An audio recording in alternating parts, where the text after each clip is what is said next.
Life में problems क्या कम थी, अब जो ये विंडोज 11 की भी एक प्रॉब्लम जुड़ चुकी है। आई मीन क्लियर हो रहा है कि भाई माइक्रोसॉफ्ट इज जस्ट मैसिंग अराउंड। सबसे पहले तो इनकी पीसी हेल्थ चेक ऐप, ये सबसे पॉइंटलेस ऐप होगी जो मैंने अपने पीसी में कभी इंस्टॉल करी होगी। इस ऐप ने बिल्कुल भी क्लैरिफाई नहीं किया कि एक्चुअल में रिक्वायरमेंट्स क्या है। मतलब अगर आपके UEFI एंड TPM दोनों डिसेबल है तो जो इनका मैसेज आता है उससे तो क्लियर होता नहीं है कि ये दो चीजें चाहिए। और अगर किसी केस में ये दोनों चीजें आपके पीसी में है तो आपको मैसेज आ जाता है कि यार आपका CPU सपोर्ट नहीं करता। खैर, कंफ्यूजन को दूर करने के लिए ये थी वो प्रोसेसर की लिस्ट जो माइक्रोसॉफ्ट फिलहाल सपोर्ट कर रहा है ऑफिशियल विंडोज 11 के बिल्ड के लिए। इवन तो यहाँ पर राइजन 2nd जनरेशन मेंशन जरूर है, लेकिन यहाँ पर थोड़ा सा और कंफ्यूजन है बिकॉज ये 2nd generation Zen plus architecture वाले राइजन प्रोसेसर हैं। मतलब अगर आपके प्रोसेसर का कोड नेम पिकासो है, पिनेकल रिज है या कोलफ्लेक्स है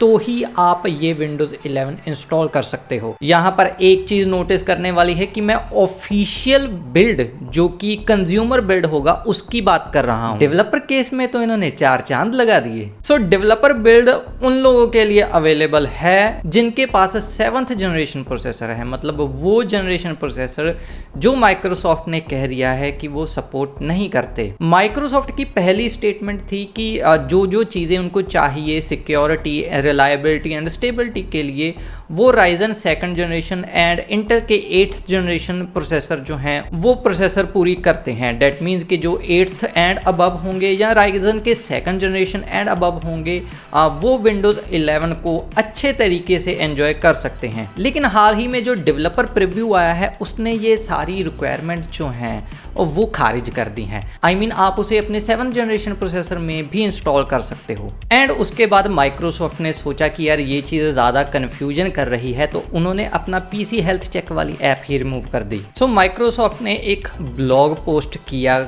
ऑन जून 28 जहां पर उन्होंने बताया कि कैसे उनकी जो पीसी हेल्थ चेक ऐप थी उसने लोगों में काफ़ी ज़्यादा कन्फ्यूजन क्रिएट किया, क्योंकि जो डेवलपर बिल्ड था वो 7th जनरेशन प्रोसेसर के लिए भी लॉन्च किया गया। और उन्होंने कहा है कि इस जनरेशन पर विंडोज़ 11 लॉन्च करने का उनका रीज़न था कि वहाँ से और ज़्यादा डेटा इकट्ठा हो सके सो दैट कि वो देख सकें कि विंडोज 11 7th जनरेशन प्रोसेसर पर कैसे काम करती है। आगे ये लिखते हैं कि जो इन्होंने मिनिमम सिस्टम रिक्वायरमेंट्स रखी थी उनके हिसाब से जो 8th जनरेशन है या AMD के Zen 2 मॉडल हैं वो इन सारी मिनिमम सिस्टम रिक्वायरमेंट को कंप्लीट करते थे। तो इस वजह से जो पहली लिस्ट निकली थी जहां पर इंटेल के 8th जनरेशन एंड AMD के 2nd जनरेशन जो प्रोसेसर थे सिर्फ वही लिस्टेड थे। अभी बात करते हैं विंडोज 11 के इनसाइडर बिल्ड की, जहां से कन्फ्यूजन का लेवल ना यहाँ से यहाँ पर चला जाता है।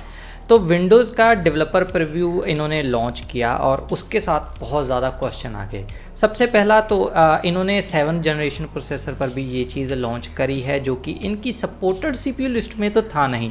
अच्छी बात है कि इन्होंने 7th जनरेशन को कंसीडर किया है। सो ये था वो ब्लॉग जो इन्होंने इनसाइडर प्रीव्यू के साथ पोस्ट किया था। तो यहाँ पर इन्होंने क्या क्या सिस्टम रिक्वायरमेंट है एंड क्या क्या हार्डवेयर रिक्वायरमेंट है वो क्लैरिफाई करने की कोशिश करी है, लेकिन ये थोड़ा सा और कन्फ्यूजन क्रिएट करता है। तो यहाँ पर हमारे पास 3 तरह के इनसाइडर प्रीव्यू हैं। एक डेव चैनल है, एक बीटा चैनल है और एक रिलीज़ प्रीव्यू चैनल है। रिलीज़ प्रीव्यू चैनल क्या है ये मुझे नहीं पता।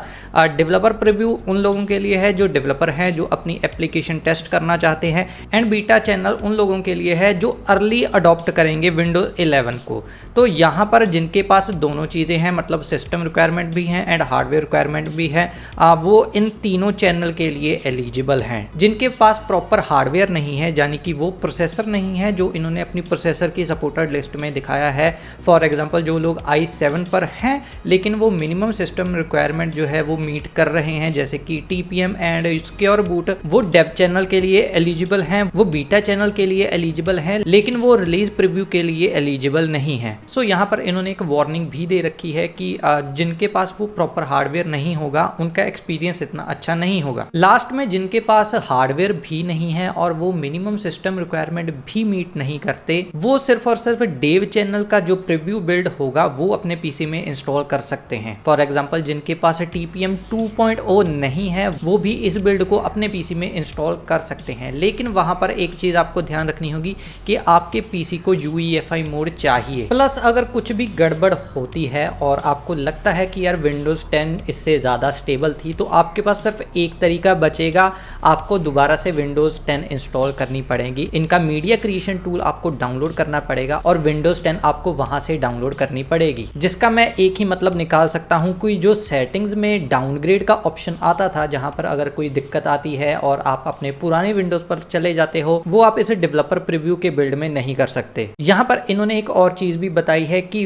जब विंडोज 11 का ऑफिशियल बिल्ड आ गया, मतलब सबके लिए वो अवेलेबल हो गई, तो आप खुद ब खुद जो भी प्रोग्राम आप ज्वाइन करोगे उस चीज से आप बाहर निकल जाओगे और आपको जो फ्यूचर विंडोज 11 के इनसाइडर प्रीव्यू बिल्ड हैं वो नहीं मिलेंगे। ऐसे में आपको क्लीन विंडोज इंस्टॉल करनी पड़ेगी इनके मीडिया क्रिएशन टूल से, और बाद में आप जो विंडोज 10 के रिलीज प्रीव्यू हैं वो ज्वाइन कर सकोगे। सो आप विंडोज के इनसाइडर प्रीव्यू में कैसे एनरोल कर सकते हो? आपको ज्यादा कुछ नहीं करना, आपको जाना है स्टार्ट मेन्यू में, यहाँ से सेटिंग में जाना है, मेक श्योर कि आप लॉग्ड इन हो। सो यहाँ से आपको जाना है अपडेट एंड सिक्योरिटी में, यहाँ पर आपको विंडोज इनसाइडर प्रोग्राम दिखाएगा, जस्ट इस पे क्लिक कर देना है। यहाँ पर आपको गेट स्टार्टेड आएगा, गेट स्टार्टेड पे क्लिक करते ही आपको लिंक अकाउंट का ऑप्शन आएगा। यहाँ पे क्लिक करके आप अपना अकाउंट सिलेक्ट कर सकते हो। जब आप अपना अकाउंट सिलेक्ट करके कंटिन्यू करोगे तो ये आपको पूछेगा कि आपको कौन से चैनल पर एनरोल करना है। तो आप यहाँ से देख सकते हो कि आपको तीनों ऑप्शन दिखा रहा है, dev channel, beta channel and release channel. Basically अगर आप ज्यादा स्टेबल बिल्ड चाहते हो तो आपको बीटा चैनल पर जाना पड़ेगा, लेकिन यहाँ पर वही मिनिमम सिस्टम रिक्वायरमेंट अप्लाई होती है कि आपके पास वो हार्डवेयर एंड बाकी रिक्वायरमेंट होनी चाहिए। अगर आपके पास वो चीजें नहीं है तो आपको सिर्फ एक ही ऑप्शन बचता है, वो है डेवलपर चैनल। तो जस्ट आप डेवलपर चैनल को सिलेक्ट करके यहाँ पर कंफर्म कर सकते हो। आपको कुछ टाइम बाद इसकी एक अपडेट आ जाएगी। तो जब इन्होंने विंडोज 11 का डेवलपर प्रीव्यू जो है लॉन्च किया, तो उसके बाद काफी यूजर,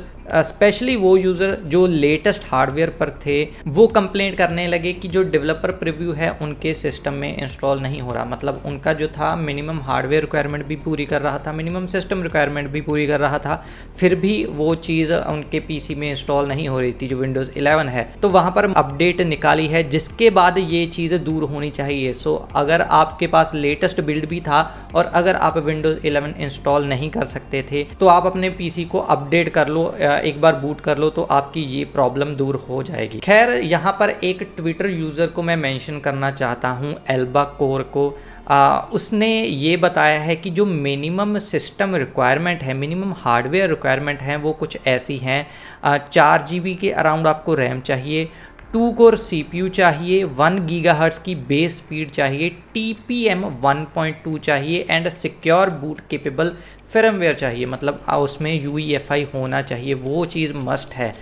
लेकिन यहाँ पर क्या चीज़ करनी पड़ेगी, आपको विंडोज़ क्लीन इंस्टॉल करनी पड़ेगी। मतलब जब आप क्लीन इंस्टॉल करोगे, किसी USB से क्लीन इंस्टॉल करोगे, तो ही ये चीज़ें मतलब काम आएंगी। अदरवाइज़ अगर आप अपग्रेड कर रहे हो विंडोज़ 10 से, तो आपको जो ओरिजिनल सिस्टम रिक्वायरमेंट है वही आप पर अप्लाई होगी। मतलब अगर आप विंडोज़ 7 यूज़ कर रहे हो तो फिर ये चीज़ ट्राई कर सकते हो अगर आप अपने PC में ट्राई करना चाहते हो। सो यहाँ पर कुछ यूज़र ने ये भी कहा है कि ये 4th जनरेशन CPU पर भी आप चीज़ इंस्टॉल कर सकते हो। खैर, इससे एक चीज़ तो क्लियर हो गई कि जो भी इनकी विंडोज़ 11 की अपडेट थी वो इतनी ज़्यादा स्मूथ नहीं गई। PC हेल्थ चेक ऐप से लेकर मिनिमम सिस्टम रिक्वायरमेंट तक, सिक्योर बूट, UEFI, TPM 2.0, ये सारी चीज़ें अगर नेसेसरी थी तो इनको सिंपल तरीके से रखना चाहिए था। खैर, अगर आपका पीसी काफ़ी ज़्यादा पुराना है और अभी भी आप विंडोज 7 यूज़ कर रहे हो और अगर आपके पास इंटेल 7 जनरेशन से नीचे के प्रोसेसर हैं तो भाई आपके पास सिर्फ एक ही सोल्यूशन बचता है कि आप विंडोज 11 क्लीन इंस्टॉल करो, मतलब इसका ISO डाउनलोड करो। वैसे मैंने जिस ट्विटर यूज़र के बारे में आपको बताया था उसने इसका ISO प्रोवाइड करवा रखा है, तो वो डाउनलोड करके आप USB से बूट कर सकते हो। और अगर आपके पास मिनिमम सिस्टम रिक्वायरमेंट है और मिनिमम हार्डवेयर रिक्वायरमेंट भी हैं, फिर तो आपको टेंशन लेने की कोई बात नहीं है, बिकॉज इस साल के एंड तक आप डेवलपर प्रीव्यू ट्राई कर सकते हो और उसके बाद अगले साल आपको फ्री वाली अपग्रेड मिल ही जाएगी। खैर, आप लोगों का इस सारी मेस के बारे में क्या सोचना है, मेक श्योर कमेंट बॉक्स में कमेंट करके जरूर बताना। वीडियो अच्छी लगी हो तो लाइक करना, चैनल पे नए हो सब्सक्राइब करके बेल आइकन जरूर प्रेस कर लेना। मैं मिलता हूं आपको अगली वीडियो में, तब तक के लिए टेक केयर, पीस आउट।